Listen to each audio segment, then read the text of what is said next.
नमस्कार मैत्रिणींनो, शुभ सकाळ सगळ्यांना. चला आज सँडविच बनवायचे आपल्याला. तर कशी बनवते ते तुम्ही पहा.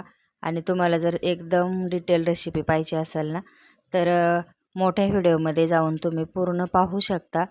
तर तिथं मी टाकलेली सँडविचची रेसिपी. पण आता चला मस्त तुम्हाला मी इथं सँडविच कसं आम्ही बनवतो ते दाखवते. चटणी वाटून घेतली, सगळं काकडी गाजर हे सगळं कट करून घेतलेलं आहे. इथं सँडविचचं भांडंसुद्धा घेतलं. तर आता आपण ब्रेडला चटणी लावून घेऊया आणि त्याच्यामध्ये पूर्ण सगळं जे सॅलड कापलेलं आहे तर ते टाकून घेऊया. शिमला मिरची, गाजर, टोमॅटो हे सगळं कट करून घेतलेलं आहे. कांदा, चीज वगैरे टाकून मस्त सँडविच भाजून घ्यायचं सँडविचच्या भांड्यामध्ये.